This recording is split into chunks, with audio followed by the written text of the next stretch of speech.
Once upon a time, we had a great ambition. We thought, create the best podcast the internet had ever heard.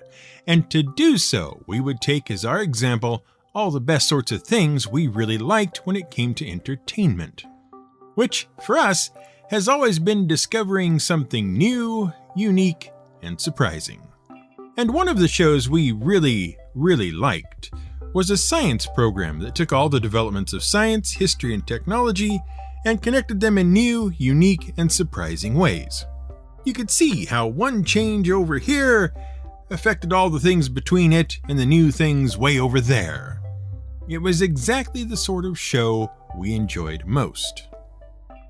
If you're a regular listener of this show, you might know all this already, but that show was called Connections, and it was hosted by science historian James Burke, who had not only flared collars and cuffs, but a flair for making the seemingly mundane much more interesting than it had any right to be.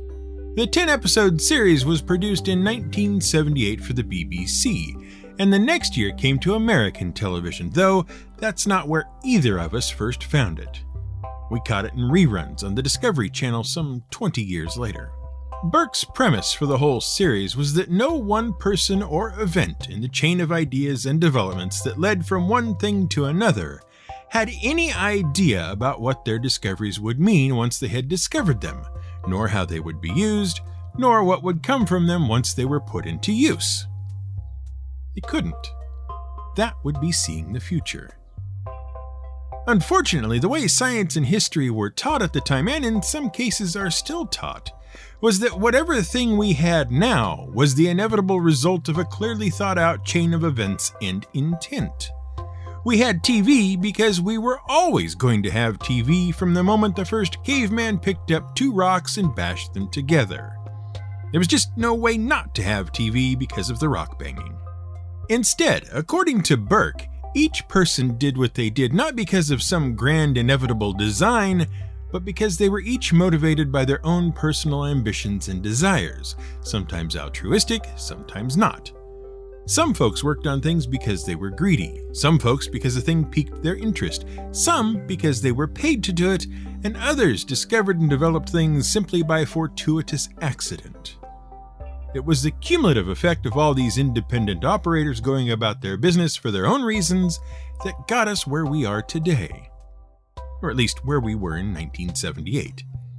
It was only by looking backwards along the chain that developments seemed inevitable. When it was actually happening, you simply had no idea how it would all turn out. Each episode of the show would contain a looping trail of discovery and development that would start at one place, say the standardization of precious metals by use of a touchstone, and travel along the line of innovation from that genesis to increased trade from Greece to Persia, the development of massive commercial trade centers along the routes used, and the building of the Library of Alexandria. The library held Ptolemy's observations of the stars and their movement, which was used by navigators during the Age of Discovery 14 centuries later, when improvements in ship sails and rudders made it actually possible to discover the things they would discover. This led to mariners realizing compass needles didn't actually point to true north, which led to investigating magnetism, which led to discovering electricity thanks to the use of a sulfur ball by German scientist, inventor, and politician von Guericke. That led to interest in atmospheric electricity, which, at the Ben Nevis weather station, led to Charles Wilson developing the first cloud chamber, which allowed for the observation of passing ionizing radiation, from which important things were learned by Sir Watson Watt, so he could develop radar, and by Ernest Rutherford, so he could develop nuclear weaponry and change the world once more. And that's just one episode. The first series did 10 episodes of that sort of thing, and then, when you got to the end of episode 10, you discovered the whole series loops back on itself to where it all began in episode 1. The series was successful enough that it spawned several sequels through the years, as well as a computer game. And it inspired us to start the show you are listening to now. And sure, we've changed a fair bit from the original premise, and it's unlikely we'll be picked up on either side of the pond for a television run, but we like to think we've done pretty okay and remained at least a little true to our original inspiration. The only fault, of course, being that James Burke never had to do a Lost episode. This is GM Word of the Week, and I'm Fiddlebag.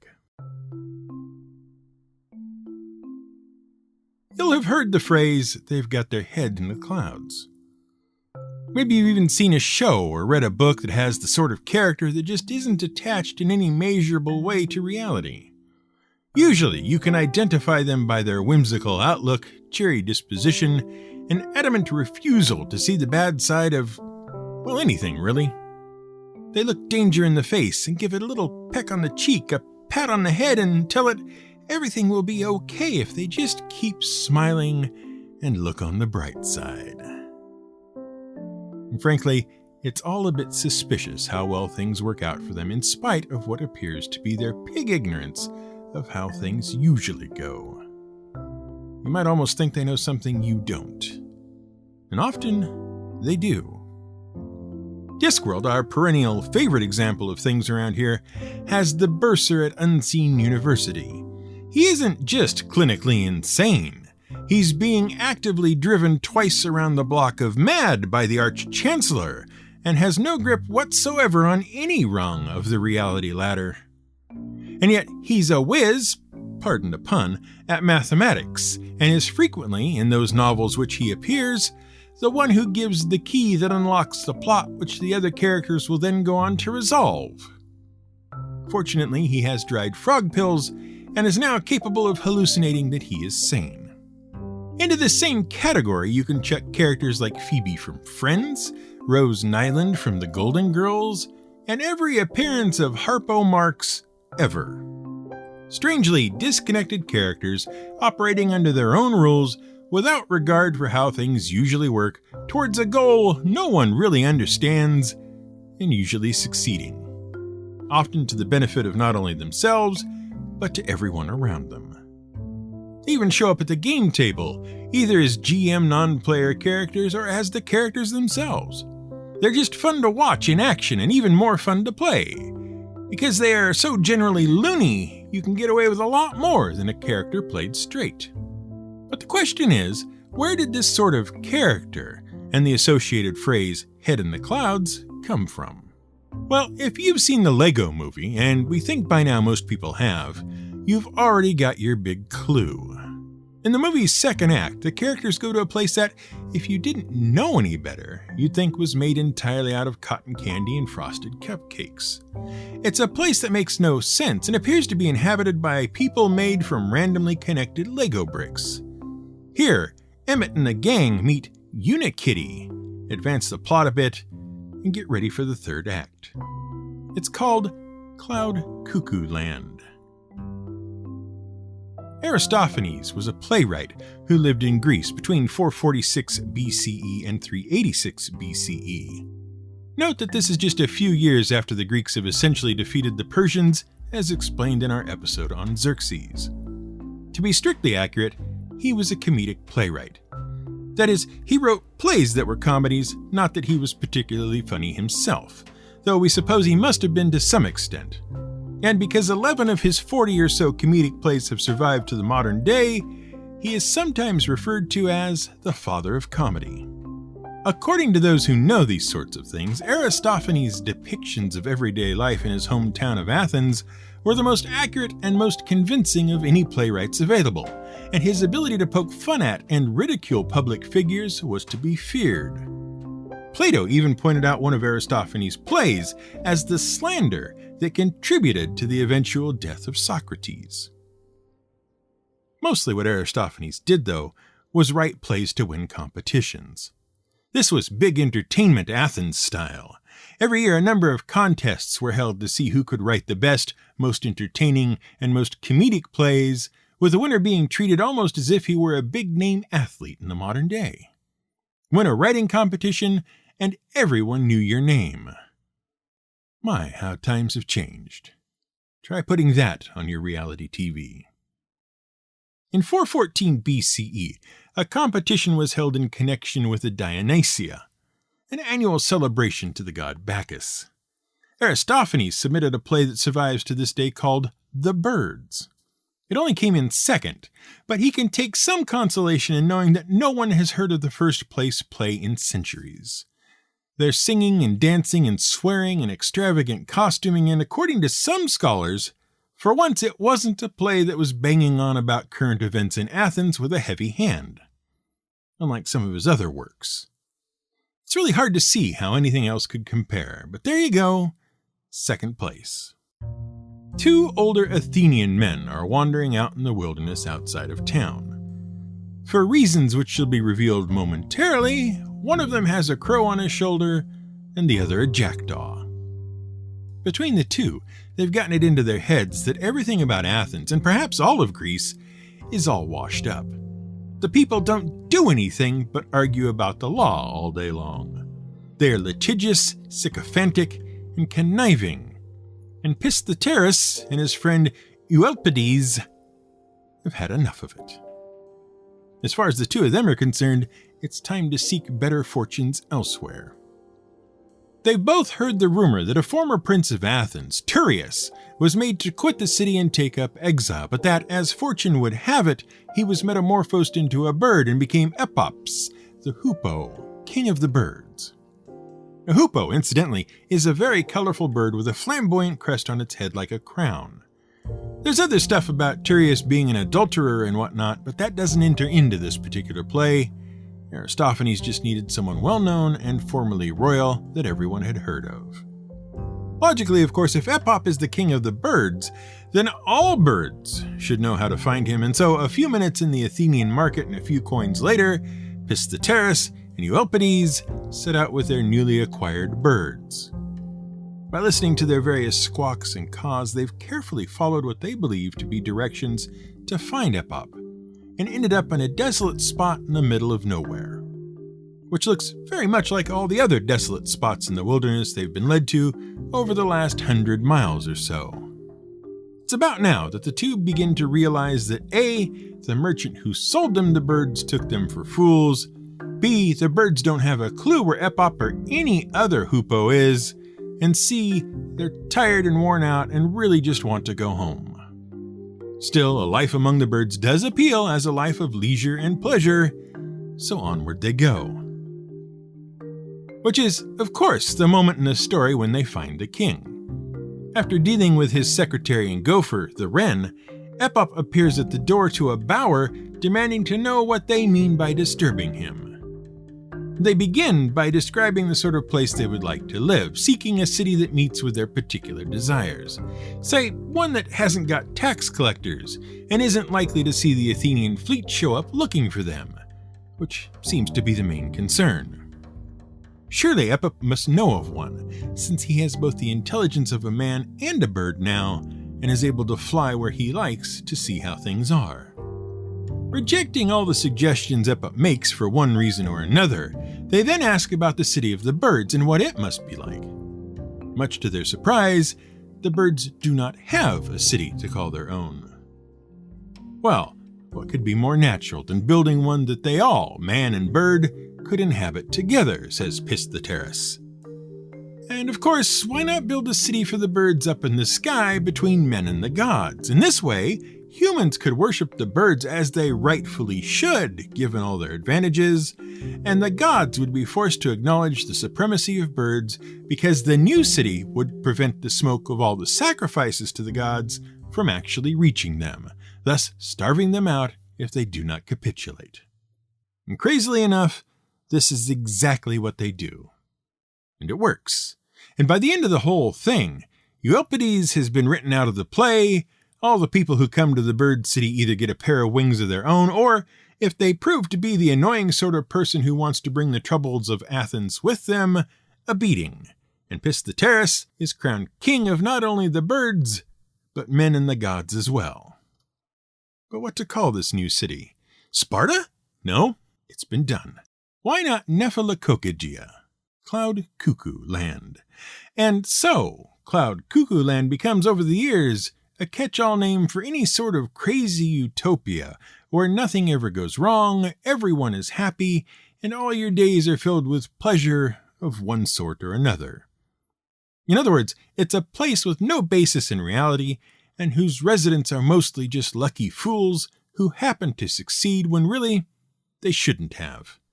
And the people who live there, or act as if they do, are called Cloud Cuckoo Landers, which is the term used to refer to the sorts of characters like Unikitty, Rose Nyland, Phoebe, and the bursar at Unseen University. Also, it's a pretty funny play even by modern standards, and you should read it, though we can't recommend the ebook version. Get paper. The Birds is exactly the sort of adventure a disgruntled old man would imagine himself capable of having just by using his wits and a bit of fast talking. This next bit is also about some writing, but it also represents the sort of weird confluence of events and research that we get around here. The exact sort of serendipitous event that James Burke would make so much from on his Connection show. The kind of thing that lets you branch out in all sorts of directions without even really trying. A few months ago, we were once again looking for ideas around which to plan a show, and we happened to ask at the dinner table one night for ideas from the Peanut Gallery. Now, as you may know, our #1 fan is a strong supporter of the show, and also happens to be the world's most to-hand audience member ever. It's no effort whatsoever to get feedback from her. But on that occasion, she came up dry. Nothing occurred to her to suggest. Enter fan number 10,001, the fan about whom we do not speak. Not because he's secretly Voldemort with an anagram, but because he only rarely listens. To the show, we mean. Believe me, we were just as surprised as you when he spoke up, and he only had one word to say. We're bats. No, we don't know what prompted it either, but there it was. We're bats. No idea. We wrote it down and then slowly backed away from the table. Well, werebats are in Dungeons & Dragons. In fact, when you get to looking, they're in a lot of places, though we don't ever recall ever personally running across them in any of our games. We suppose, though, that the reason they're so much everywhere is that because once something gets into D&D, it's only a matter of time before they crop up in everything that takes some inspiration from D&D. Fair enough, look for them in Final Fantasy, Elder Scrolls, Castlevania, and more. They've been in D&D since the first edition, though that's about as interesting as their origin story gets in terms of their inspiration. Someone knew about werebats and wrote them into the game. They aren't vampires, just man-bats that prefer to drink blood. Well, not man-bats really, more like goblin bats or drow bats. Come on, they're from the Underdark. You've got to work with what you've got. Normally, a werebat looks like a halfway stage in a lengthy stop-motion transformation sequence, but they are also capable of sprouting the wings and the more defined facial features of a full-on bat, at which point they're really giant bats, more or less. All pretty standard stuff for a weird creature in D&D.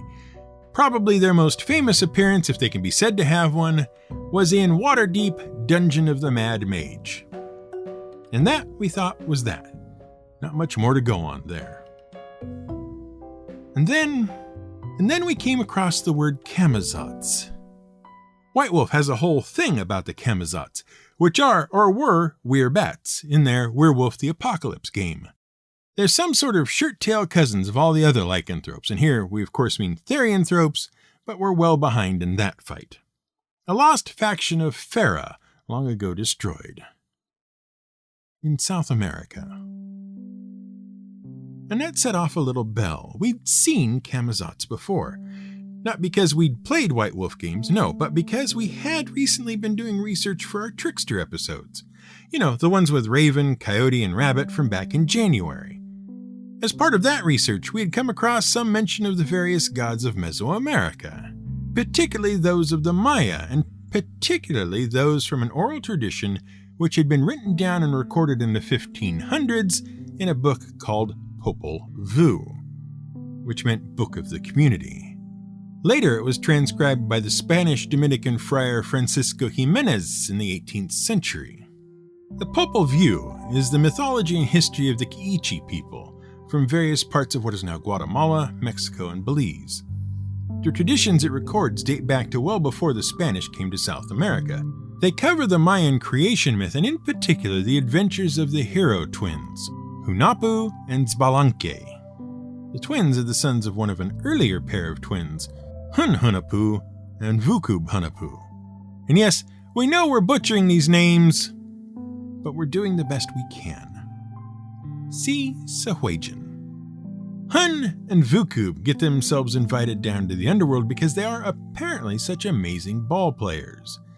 There, they play a game against the lords of the underworld, but of course, the lords cheat and put them through trials and try to trick them, and eventually, the twins lose and are killed. Well, when Hun dies, the twins Hunahpu and Xbalanque are magically conceived and born. Eventually, they too come to the underworld and seek revenge for the death of their father. They succeed, and as a reward, we suppose, they become the sun and the moon. These then are the hero twins.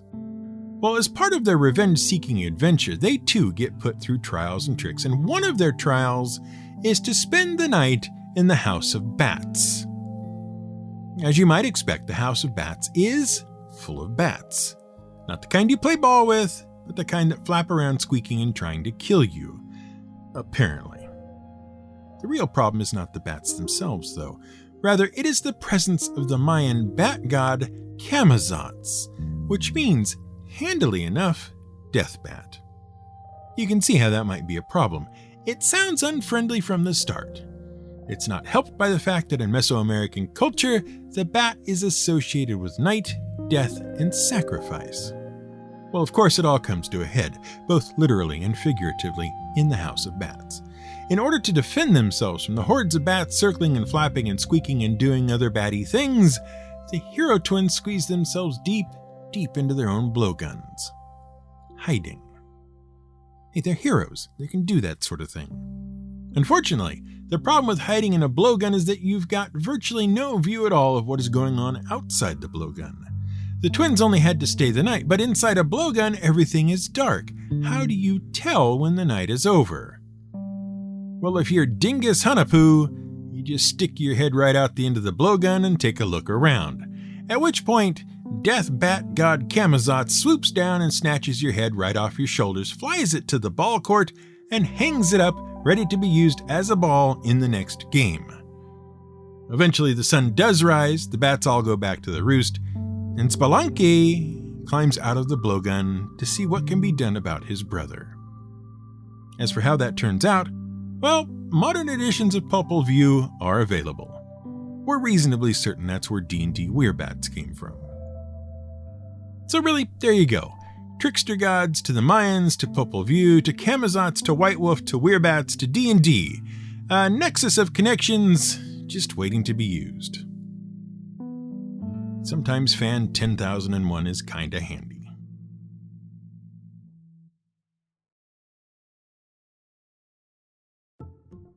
Thank you once again for listening to this episode of GM Word of the Week. We look forward to serving you again. We've got some vacation time coming up next month, so expect June to be one episode lighter than it should be. Even so, we'll be hard at work thinking of new topics to tackle, just for you. If you enjoy the show, even these weird little lost episodes, why not head over to our support page at gmwordoftheweek.com and check out all the ways you can support the show. Our number one fan was very impressed with the selection of items available at our Redbubble merch store and the designs thereon. We also hear through one of our other fans that the long t-shirts are so amusingly printed that they make excellent nightwear. Go figure. Head on over and check it out for yourselves and explore the other options available to you as well, if merchandise isn't your thing. Though the backpacks and duffel bags have been confirmed cool by yours truly. This episode was researched, written, and produced by Brian Casey, who seriously had never come across a werebat before and was surprised to learn it wasn't just a stray vampire bat. Music was provided by Blue Dot Sessions. Oh, we know, Wrinkle in Time, one of its planets. And we know the thing you're going to tell us about Banjo-Kazooie, too.